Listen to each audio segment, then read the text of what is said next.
Date of birth बताई और उन्होंने मुझे एक बार में बोल दिया। मेरे को किसी चीज़ के लिए कितनी भी मेहनत करे मैं पीछे नहीं हटती। मैं किसी को कोई सजेशन देती हूँ वो सच में उसके साथ हो जाता है। बहुत सारे अपने करीबी दोस्त हैं, मैंने कहा हाँ यार ये तुम करो, देखना तुम 100% तुम्हारा चल जाएगा। भाई उनका चल पड़ा। आज मैं इस क्वेश्चन का आंसर में ऐसी ऐसी चीज़ें रिवील करने वाली हूँ जिसको आज तक सोशल मीडिया में किसी ने आपको नहीं बताया है। ये कोई नहीं बताता आपको। पहली लड़की मैं हूँ जो मैं आपको बता रही हूँ ये बात। Hi guys, welcome back to my another new video and welcome back to my channel Mansi loves fashion. तो गाइज आज का वीडियो अगेन एक अपडेट वीडियो होने वाला है। थोड़ा सा इमोशनल भी हो सकता है बट मैं आप लोगों से प्रॉमिस करती हूँ मैं रोऊंगी बिल्कुल भी नहीं। आज मुझे बिल्कुल भी कितना भी इमोशनल हो जाऊँ बट मैं स्ट्रांगली आप लोगों के साथ सारी बातें शेयर करूंगी। लास्ट वीडियो मैंने अपना एक लाइफ अपडेट का वीडियो शेयर करा था। Yes, I was very emotional in that video और बहुत ज़्यादा ही दिक्कतें अभी भी हैं, कोई चेंज नहीं हुआ है। तो आज का वीडियो उसी के बाद का होने वाला है, जो सारी चीज़ें हुई उसके बाद मैंने क्या किया, मैं कैसे ओवरकम किया इन सब चीज़ों में और आगे क्या चल रहा है अभी इस समय मेरी लाइफ में। ऑल्सो आज का वीडियो एक Q&A वीडियो भी होने वाला है। तो मैंने आप लोगों से क्वेश्चन भी पूछे थे कम्युनिटी पोस्ट पे और मुझे समझ में नहीं आता कम्युनिटी पोस्ट की रीच आप लोग तक पहुँचती क्यों नहीं है। मतलब महज गिनती के 4 कॉमेंट्स आए हैं और रीच ही नहीं पहुँची कम्युनिटी। मतलब यूट्यूब के एल्गोरिथम से मैं सच्ची में कसम से परेशान हो चुकी हूँ। बट स्टिल इंस्टाग्राम पे बहुत सारे कमेंट्स आए थे, क्वेश्चंस आए थे जिनका मैं आज आंसर करूंगी आप लोग के साथ। एंड यस, वो वीडियो शेयर करने के बाद मुझे एक चीज़ बहुत ही अच्छी पता चली कि यार मैं अकेली नहीं हूँ इस तरीके की सिचुएशन को मतलब हैंडल करने वाली। मेरी तरीके की सिचुएशन में बहुत सारे लोग हैं और सब लोगों ने अपना फेस मेरे साथ शेयर करा, जिसे देख के मुझे मतलब सच में इतना प्यार, इतना सपोर्ट, इतनी सारी चीज़ें उस वीडियो पे आई ना, कसम से मेरी आंखों में ना आंसू आ गए थे। सारे एक एक कमेंट रीड करते करते मैंने सबको रिप्लाई किया है। ऑलमोस्ट कुछ छूट भी गए तो उन सबको भी मैं रिप्लाई करूँगी। And I am telling you guys, phase है हमारा ये बहुत बुरा फेज़ है। स्पेशली हम लोग का फेज़ है जो बुरा चल रहा है। बीत जाएगा, ये साल शायद हमारे लिए अच्छा नहीं है। एंड हाँ, इसके बारे में मैंने बहुत ज़्यादा पता लगाने की कोशिश करी। सो मैंने एस्ट्रोलॉजर से भी कंसल्ट किया और मैंने न्यूमरोलॉजिस्ट से भी कंसल्ट किया जिन्होंने मुझे काफ़ी अच्छे सजेशन दिए। मैंने सिर्फ अपनी डेट ऑफ बर्थ बताई और उन्होंने मुझे एक बार में बोल दिया कि ये साल आपके लिए अच्छा नहीं है और आपको ज़िंदगी में चीज़ें ना बिल्कुल भी आसानी से नहीं मिलेंगी। जो चीज़ें दूसरों को एक कदम चलने पे मिल जाती है उसी चीज़ के लिए आपको 50 गुनी ज़्यादा मेहनत करनी पड़ेगी, तब वो चीज़ आपको मिलेगी बट आपको बहुत मेहनत करनी पड़ेगी उस चीज़ के लिए। और ये मुझे कैसे पता चला और अब मुझे क्यों ऐसा लगता है, ये सारी चीज़ें क्या है ना कि मूलांक 8 के लिए ये साल बिल्कुल अच्छा नहीं है जैसा मुझे पता चला है। एंड हाँ, I do believe in this, अंधा विश्वास नहीं बट हाँ फिर भी मैं एनर्जीज एक्सचेंज और इन सब चीज़ों पे, ग्रह वगैरह पे, इन चीज़ों पे बिलीव करती हूँ। तो मैंने बिलीव करा और जितनी बातें उन्होंने मुझे बताई ना तो वो मुझे बिल्कुल सही लगी कि यार ये सारी चीज़ें मेरे साथ हो रही हैं और सब कुछ मेरे साथ हो रहा है। और इससे पहले भी मैंने एक एस्ट्रोलॉजर से बात करी थी तो उन्होंने ही मेरी लास्ट ईयर सारी चीज़ें देखते हुए मुझे बताया था कि अभी आपका समय बहुत अच्छा चल रहा है। एंड यस, जो उन्होंने बोला ना मुझे कि मेरा समय अच्छा चल रहा है तो एग्जैक्टली अच्छा चल रहा था। तभी मैं जो स्टॉक में फीचर हुई, तभी मैं मुंबई के इवेंट में गई, तभी मेरे 1 लाख कंप्लीट हुए। ये सारे मेरे उस अच्छे फेज में हो रहे थे। बट जैसे ही ये साल लगा है ना, मार्च के आसपास से मेरा काम, मेरा मोटिवेशन, मेरी बॉडी सब कुछ ठप पड़ गया है, कुछ नहीं चल रहा है। चाहे मैं कितने हाथ पैर मार लूँ, कितना रो लूँ, कितना एक कमरे में बैठ के रोती रहूँ, कुछ नहीं हो रहा है। सब कुछ ऐसा लग रहा है फ्रीज सा हो गया है। तो उन्होंने मुझे यही सब बताया कि लाइक अभी आपकी लाइफ ऐसी ही है और ये साल आपका ऐसा ही है। तो जितने भी मूलांक 8 वाले लोग हैं, आई थिंक उन्हीं सब लोगों ने ही मुझे मैसेज करा है कि उनके साथ भी सेम चीज़ हो रही है, वो भी सेम कंडीशन पे हैं, सेम सिचुएशन पे हैं। देखो, लाइफ की चीज़ें सबकी अलग अलग, मतलब ये चीज़ सेम हो सकती है बट सिचुएशन तो देखो सबकी अलग अलग होती है। Like right now I am handling whole the finance of my home. बहुत ज़्यादा ही रिस्पॉन्सिबिलिटी है। यदि देखो आप अपने पेरेंट्स के साथ अपने घर में रह रहे हो तो आपको घर का रेंट नहीं पे करना, आपको घर का राशन पे नहीं करना, घर की बिजली पे नहीं करनी और बहुत सारे ऐसे छोटे छोटे एक्सपेंसेस हैं जो आपने पे नहीं करने, वो मुझे पे करने हैं because I M living in this metro city. But हाँ, उन्होंने मुझे एक चीज़ और बोली है कि यार अगला साल हमारे लिए काफ़ी अच्छा होने वाला है तो हमें प्रिपरेशन करनी है, इस साल जम के प्रिपरेशन करनी है ताकि अगले साल हम इन चीज़ों को पा सके, जितनी मेहनत हम इस साल करेंगे अगले साल हमें वो सारी मेहनत का फल मिलने वाला है। तो देखो मैंने अपनी लाइफ में यार एक चीज़ पे पूरा फोकस करा है।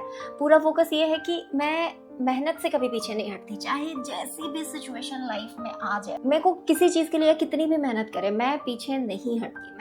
मुझे मेहनत पे सबसे ज़्यादा भरोसा है। मैंने कहा मेरे नक्षत्र खराब हो, मेरे ग्रह खराब हो, मेरी चीज़ें खराब हो, कुछ भी हो, मेरी मेहनत का किया हुआ कहीं कुछ नहीं जाने वाला। और दूसरी चीज़, उन्होंने मुझे एक बहुत ही फनी नहीं, बहुत अच्छी चीज़ बताई कि मैं जब भी किसी के साथ बात करती हूँ, किसी को कोई सजेशन देती हूँ या फिर किसी से कोई भी बात करके उसके लिए अच्छा बोल देती हूँ, वो सच में उसके साथ हो जाता है। और ये चीज़ हुई है। मैंने बहुत सारे अपने करीबी दोस्त हैं, उनके साथ बोला, बात किया, उन्हें कुछ ऐसे सजेशन दिया, मैंने कहा हाँ यार ये तुम करो, देखना तुम 100% तुम्हारा चल जाएगा।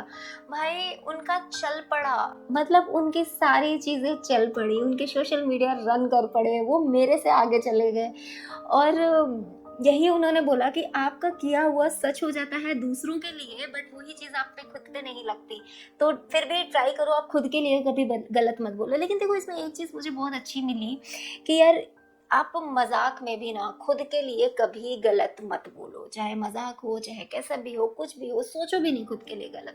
अपने लिए हमेशा अच्छा ही सोचो। आई डोंट नो ये कितना अच्छा वर्क करेगा, बट बुरा तो नहीं करेगा। तो आप अपने बारे में बुरा भी मत बोलो, तो अरे यार ये नहीं हो रहा, वो नहीं हो रहा। और एक क्वेश्चन मेरे पास सबसे ज्यादा आता है, अच्छा हाँ आप लोग अभी मेरे से ये चीज पूछोगे इसके बारे में, तो मैंने किससे कंसल्ट किया, तो मैं उनकी डिटेल डाल दूंगी डिस्क्रिप्शन में, आप उनसे बात कर सकते हो।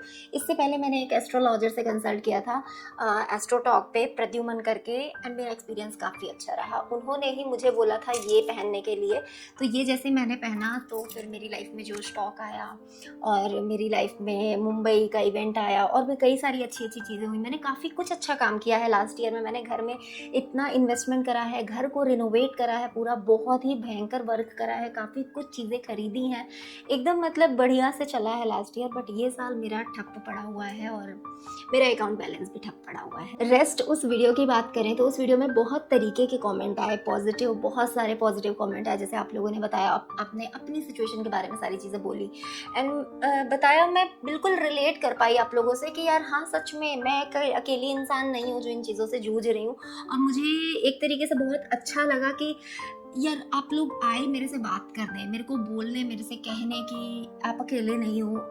मुझे सेम चीज़ फीलिंग आई, मुझे आप लोगों के लिए भी सेम चीज़ फीलिंग आई कि आप लोग अकेले नहीं हो, मैं आप लोग के साथ हूँ। बट कुछ नेगेटिव कमेंट्स भी बहुत ज़्यादा आए। उसमें लिखा कि नो मैम, आपको हम लाखों की कमाई नहीं करा सकते, हम आपको करोड़पति नहीं बना सकते, आपका वीडियो देख के आपको थोड़ा और ड्रामा करना पड़ेगा।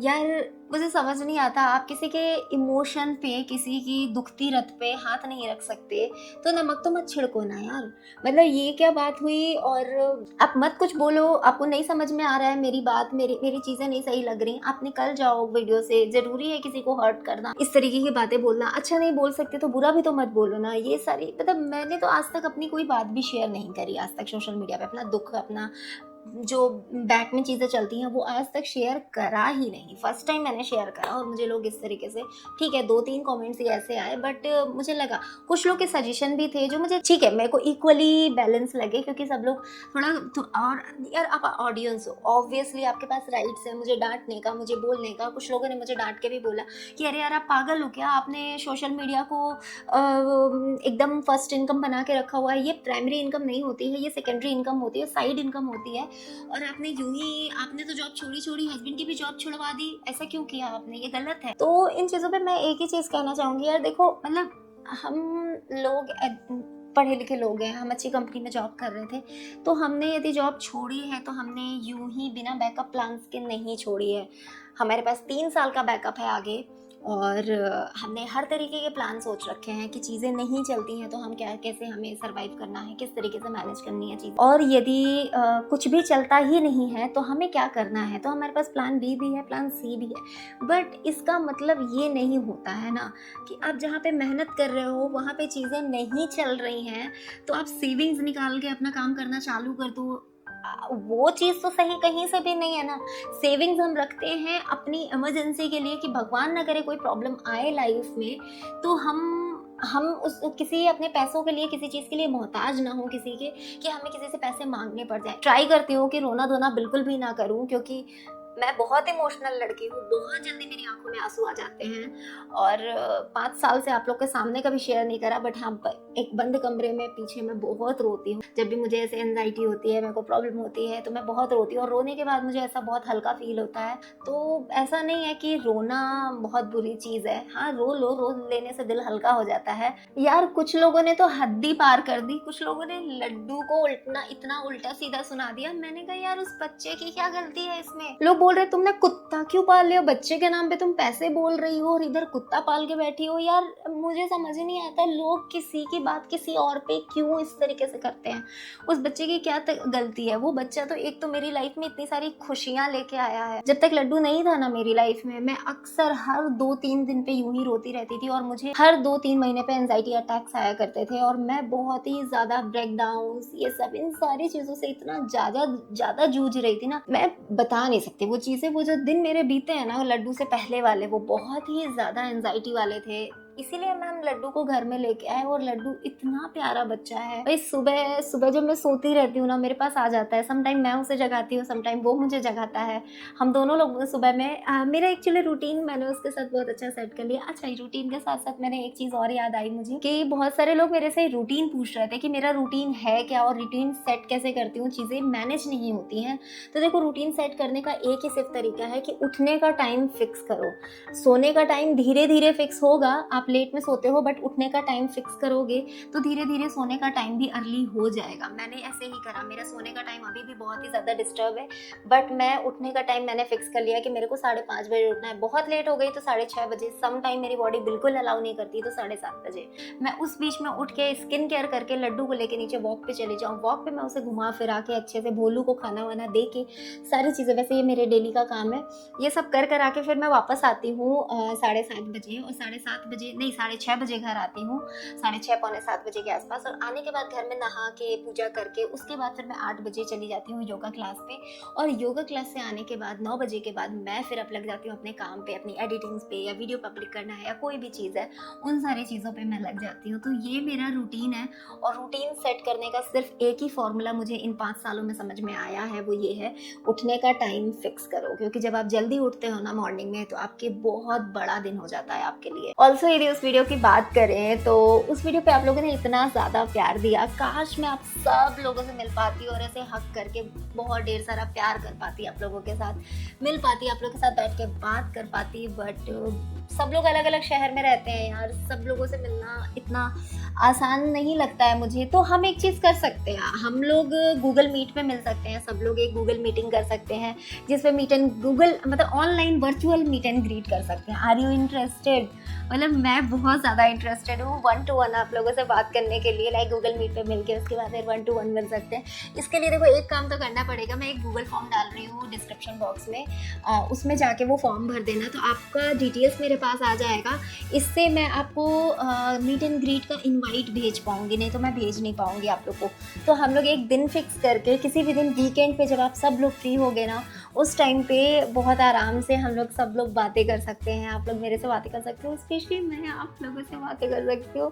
आई मीन मेरे लिए बहुत बहुत खुशी वाला टाइम होगा वो। चलो अब क्वेश्चन ले लेते हैं। सबसे पहले कम्युनिटी पोस्ट का तो शिखा का मैसेज है, कमेंट है कि हैवी बेस्ट से रिलेटेड डेली वेयर प्लार रीजनेबल बैकलेस ड्रेसेस। ओके, बहुत सारी चीज़ें हैं, टोटली लॉन्जरे गाइड पे फॉर हैवी बस्ट। तो डेफिनेटली मैं सोच रही हूँ मैं एक बड़ा वीडियो बनाऊँ इसके गाइड पे। एक छोटा वीडियो तो ऑब्वियसली एक सजेशन वीडियो होगा, बट स्टाइलिंग को लेके मैं एक बड़ा वीडियो बनाऊँ, किस तरीके से मैं अपने आप को कैरी करती हूँ, ये सारी चीज़ें उसमें शेयर करूँ। हो सकता है वो वीडियो आपके लिए 100% हेल्पफुल हो, मे भी हो सकता है वो वीडियो बहुत ज़्यादा लोग ना देखें क्योंकि सब लोग इस कैटेगरी में नहीं आते, बट आई एम 100% श्योर कि आप लोग को वो वीडियो ज़रूर पसंद आएगा। तो मैं ट्राई करती हूँ कि जल्दी वो वीडियो शेयर करूँ आप लोग के साथ। एंड दूसरी, मैं आपके सपने में आई थी एक दिन। Oh my God, thank you so much. आप मुझे इतना प्यार करते हो कि मैं आपके सपने में आ रही हूँ भाई, ये बहुत बहुत बड़ी बात है मेरे लिए। एंड महाराजगंज कब आ रहे हो? यार महाराजगंज आने का कोई सीन नहीं है क्योंकि गोरखपुर हम छोड़ चुके हैं और गोरखपुर से अभी कोई नहीं रहता गोरखपुर में।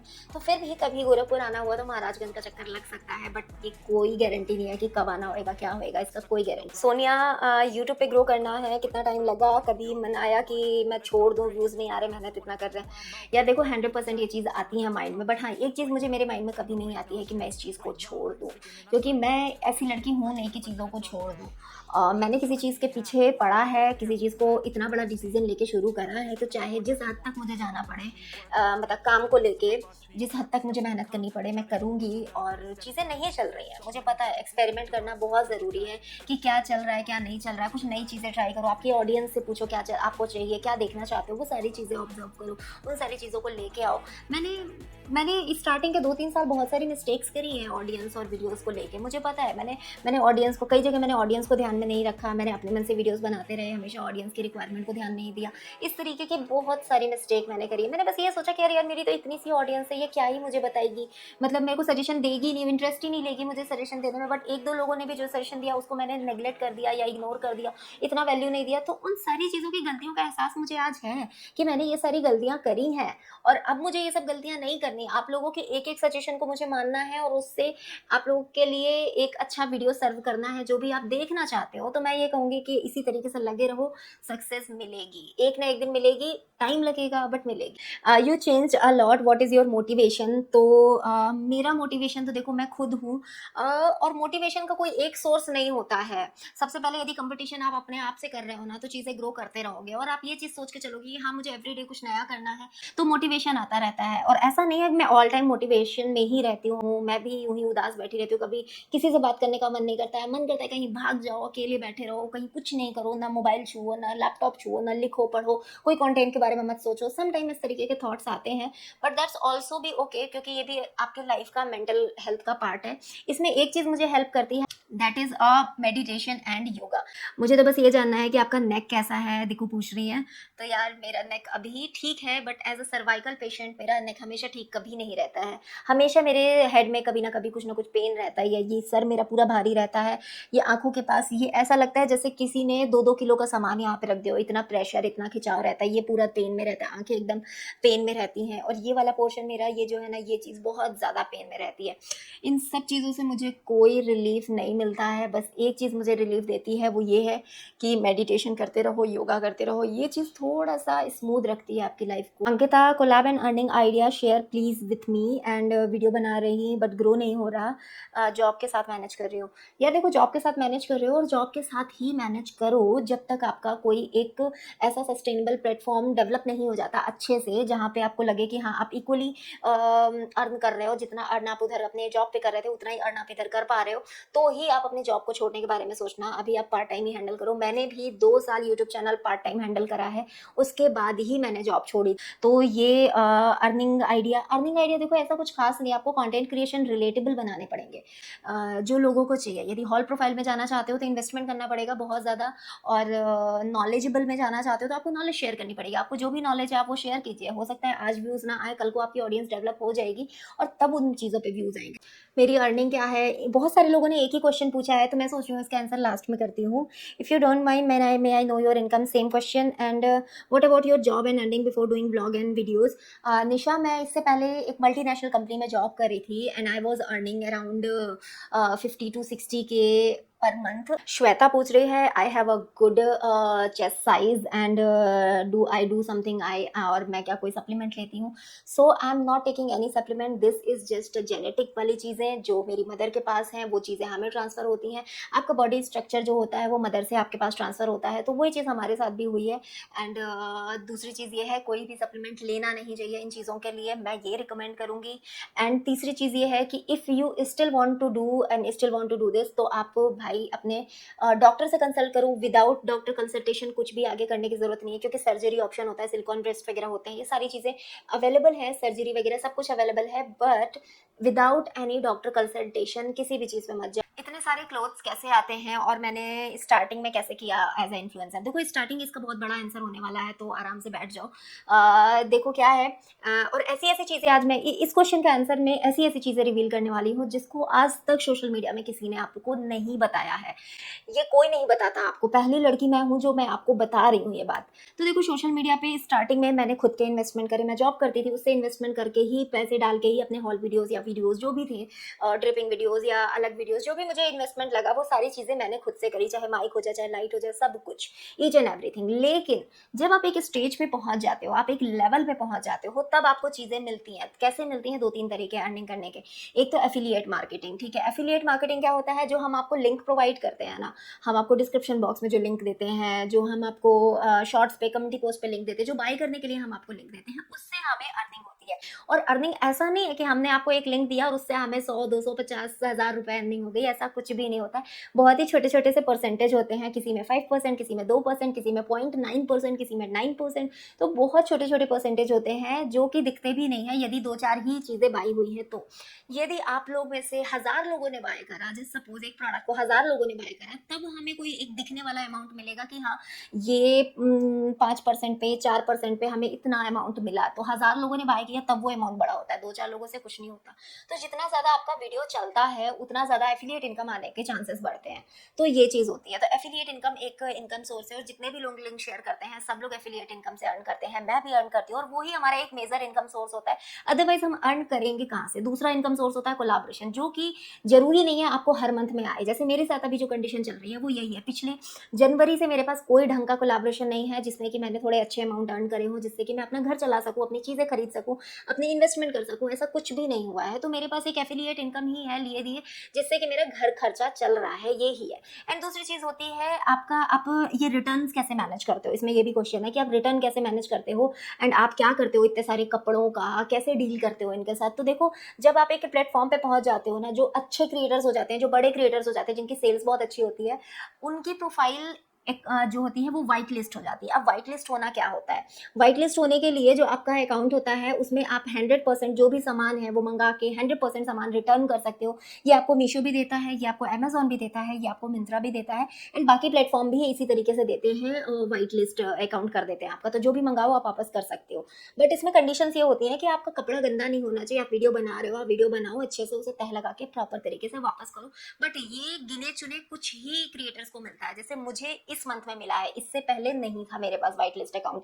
तो अब मैं जो चीज़ मंगाती हूँ वो 100% मैं रिटर्न कर पाती हूँ, चाहे अमेजोन, मिंत्रा या फिर मीशो, सारी चीज़ों पे। बट इससे पहले ये चीज़ नहीं थी, इससे पहले मैं खुद इन्वेस्ट करती थी। तो ये एक चीज़ है जो शायद आज तक किसी ने आप लोगों को नहीं बताई।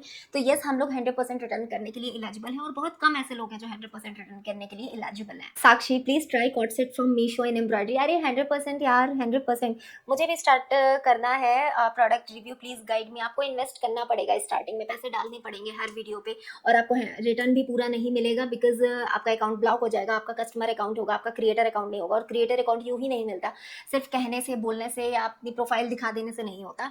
वो ब्रांड के ऊपर डिपेंड करता है। ब्रांड आपको कई महीनों तक ऑब्जर्व करता है कि आपका अकाउंट से सेल कितनी आ रही है, क्या हो रहा है, वो सारी चीज़ें ऑब्जर्व करने के बाद ही अकाउंट वाइट लिस्ट होता है। आपका छोटू सा फेस बहुत क्यूट है। Thank you Riya, thank you.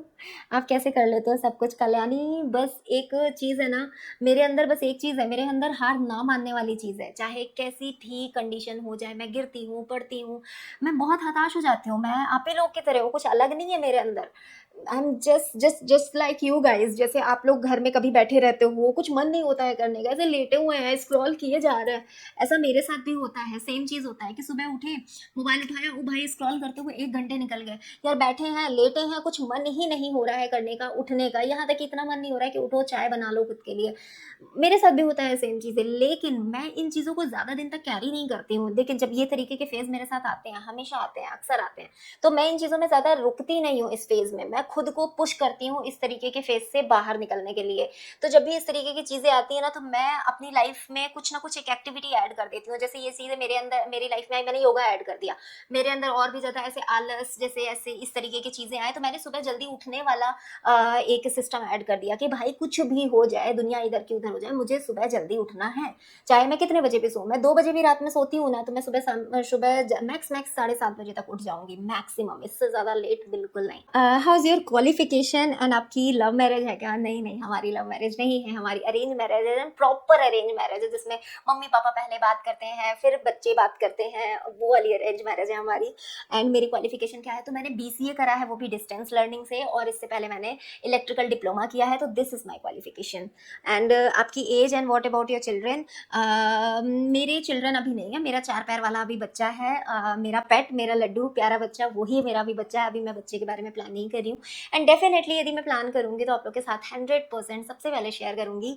And what about my age? I am 92 born, तो आप अपना अंदाजा लगा लो कि मैं किस एज की हूँ।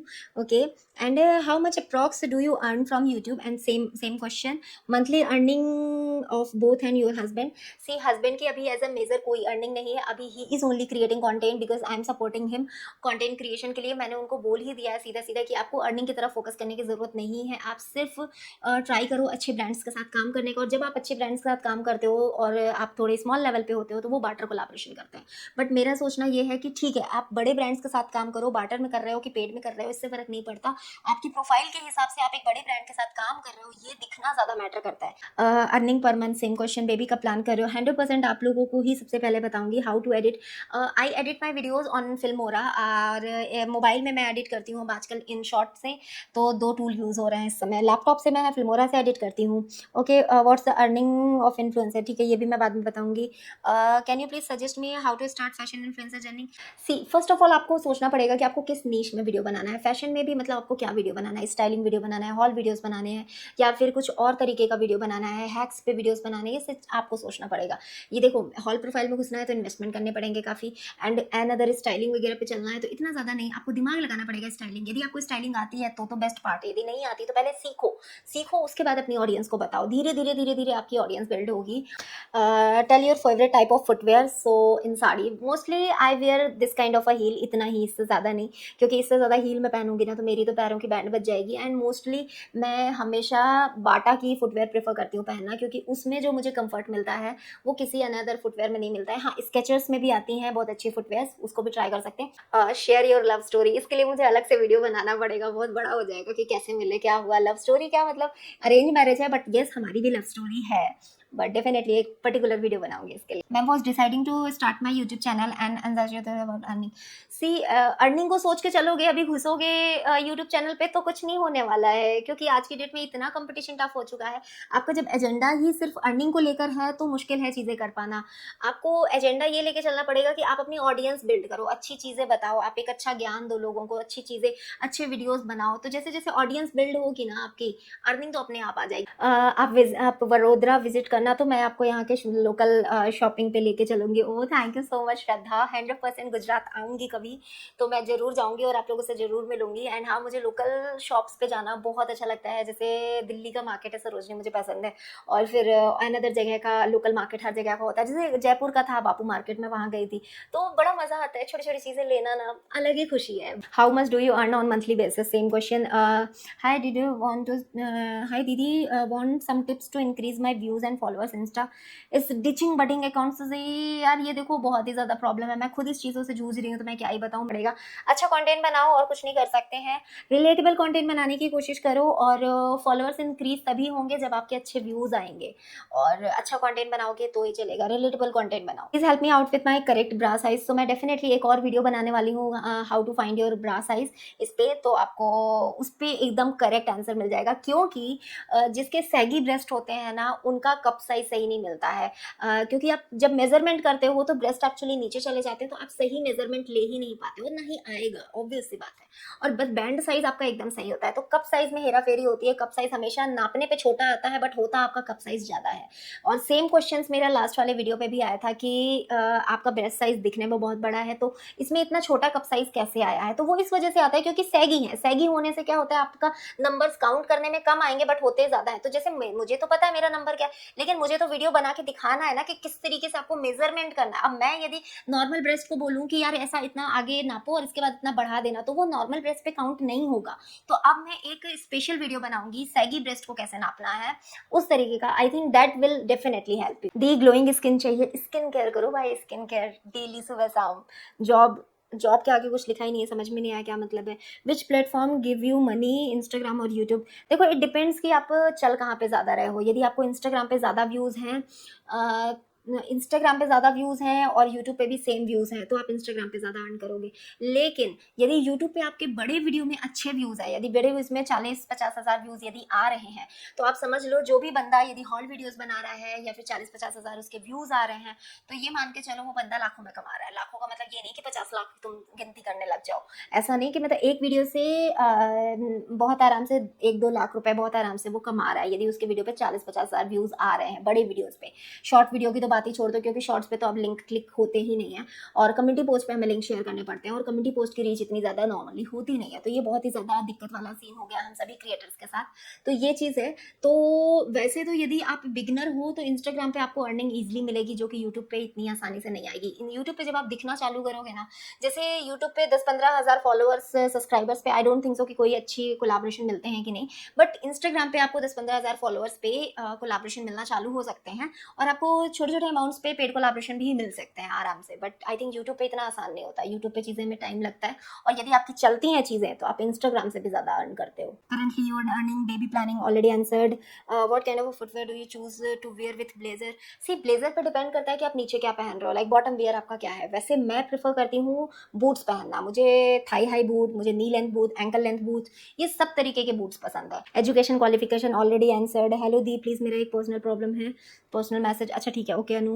What is your earning, same DM, okay. Baby planning already answered, kids already answered. How much do you earn in a monthly? Job कहाँ करते हो आप एंड विच सिटी? मैं गुड़गांव में रहती हूँ और यहीं पे काम करती हूँ, and I am a full time content creator. Now I am going to answer you कि मैं कितना अर्न करती हूँ। तो सी, यदि मैं अपनी अर्निंग की बात करूँ तो मैं इतना अर्न कर रही हूँ कि मैं अपना घर अच्छे से चला पा रही हूँ। दूसरी चीज़ मैं ये बताऊँ, कोलाबोरेशन से हम लोग कितना अर्न करते हैं, एक कोलाबोरेशन पे हम कितना चार्ज करते हैं।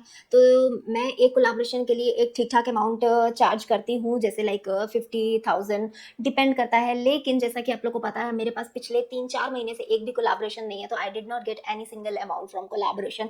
तो मैंने जितनी इनकम करी है मोस्टली सब एफिलिएट मार्केटिंग से करी है। तो इस हिसाब से हर कोई अपना अपना चार्ज फिक्स करता है, उस हिसाब से हर इंसान अपना चार्ज करता है। एंड ये जो मैंने अमाउंट बताया, this is also not fix, because ये ब्रांड बजट पे भी डिपेंड करता है कि ब्रांड का बजट कितना है। ब्रांड का बजट यदि कम है तो हम नेगोशिएट करते हैं, ऐसे चीजें चलती हैं। तो हम एक अमाउंट पे आके उसके बाद डील को क्लोज करते हैं। समटाइम डील्स अमाउंट ज्यादा होते हैं, समटाइम डील्स अमाउंट बहुत लो होते हैं, और आपसे ब्रांड का नेम देख के उनके साथ काम कर लेते हो कि ये दिखने के लिए कैमरे की बैटरी खत्म हो गई तो मैं अभी मोबाइल में शूट कर रही हूँ। तो यस, मैं इस तरीके से अर्न करती हूँ, और ये वेरी करता है ब्रांड टू ब्रांड, कितने बड़े ब्रांड के साथ आप काम कर रहे हो।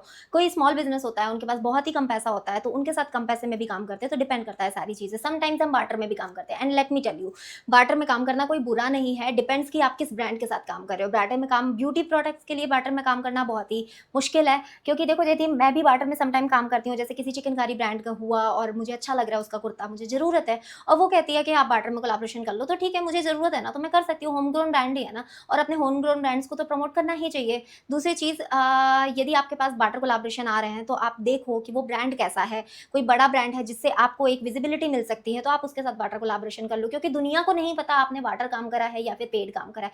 दुनिया को बस ये दिखेगा कि आपने इस पर्टिकुलर ब्रांड के साथ काम करा है, इसकी वजह से आपको हो सकता है अनदर ब्रांड्स आपको पेड कोलैबोरेशन दे।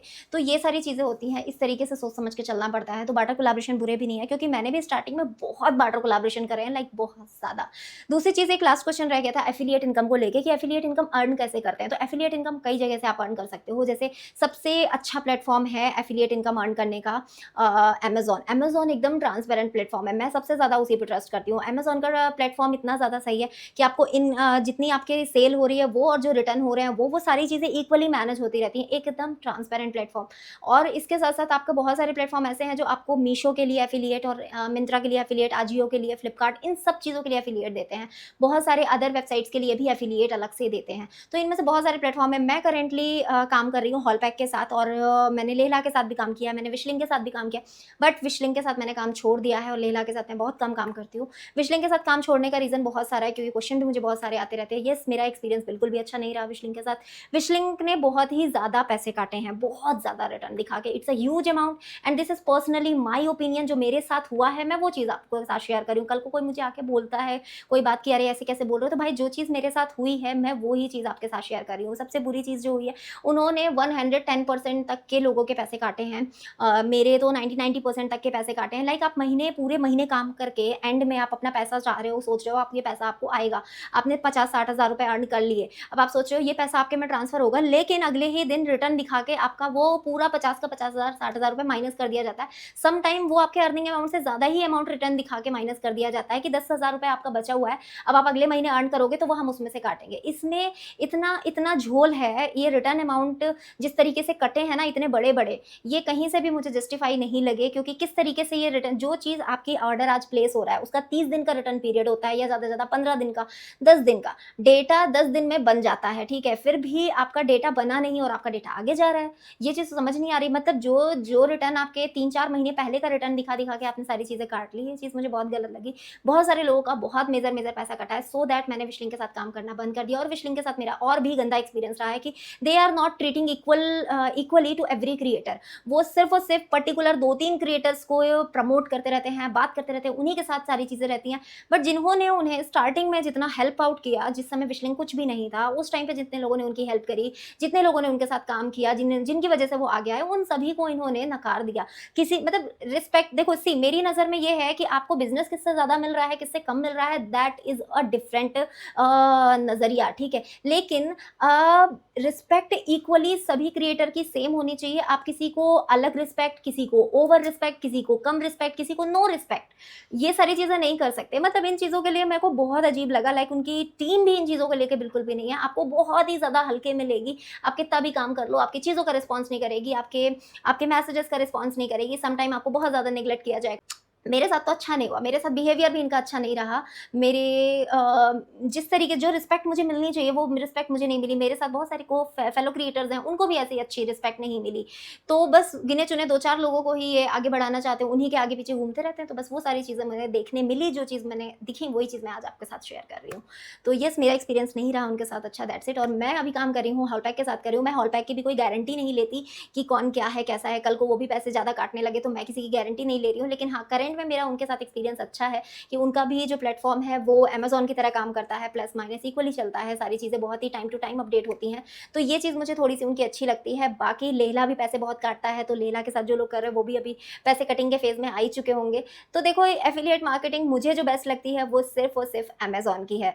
तो जितना ज़्यादा अमेजोन करोगे, अमेजोन अपने इन्फ्लुएंसर को बहुत रिस्पेक्ट करता है, बहुत ज़्यादा वो खूब पैसे देता है। यदि आप अच्छा अर्न कर रहे हो, अच्छा कमीशन बिल्ड कर रहे हो, तो वो डबल करके आपको अमाउंट देता है, लाइक बोनस अमाउंट। और जो बोनस होता है ना, आपके कमीशन वाले अमाउंट से भी ज़्यादा होता है। यदि जस्ट सपोज आपने 10,000 रुपये कमीशन अर्न करा है, तो आपको वो 11,000 रुपये बोनस देगा। तो यानी कि क्या हो गया, 21,000 रुपये आपको उस मंथ में मिलने वाला है। तो इस तरीके से आपको अमेजोन देता है। तो अमेजोन के साथ काम करोगे तो आई थिंक बहुत अच्छे पैसे पाओगे। और येस, अमेजोन का एफिलिएशन मुझे अच्छा भी लगता है, क्योंकि उसमें एक चीज़ पे नहीं स्टिक रहता है, उसमें बहुत ही वाइड रेंज ऑफ प्रोडक्ट है। आपने कपड़े का वीडियो करा है, उस कपड़े से जाके किसी बंदे ने वॉशिंग मशीन खरीद ली, तो सोचो आपके 500 रुपये के कपड़े के क्लिक से आपने 20,000 रुपये की वॉशिंग मशीन खरीद गई है, और उसका इनकम आपको मिलने वाला है, कमीशन अमाउंट। सो येस, ये चीज़ मुझे अमेजोन की बहुत अच्छी लगती है। तो या गाइज, ये था आज का वीडियो। आई होप सो अच्छा लगा हो आपको, और मैंने अपने दिल की बहुत सारी बात कही। बहुत लंबा हो गया वीडियो आज का ये, तो बस यही कहना था। एंड इसी के साथ इस वीडियो को भी यहीं पे एंड करते हैं। अनदर अपडेट वीडियो के साथ मिलेंगे, और हॉल वीडियोस तो आते ही रहेंगे। और मेरा पॉडकास्ट चैनल जरूर सब्सक्राइब कर लेना, वहाँ पे मेरे बहुत ढेर सारे वीडियोस आने वाले हैं। एक वीडियो ऑलरेडी लाइव हो चुका है, जल्दी ही दूसरा वीडियो भी आएगा। सो या, ये है मेरा अपडेट। एंड यस, अभी मिलते हैं नेक्स्ट वीडियो में, और ट्राई करूँगी आप लोग के ढेर सारे कॉमेंट्स आएँ इस वीडियो पर, ताकि मैं अगले वीडियो की प्रिपरेशन करूँ। ठीक है, ओके, बाय।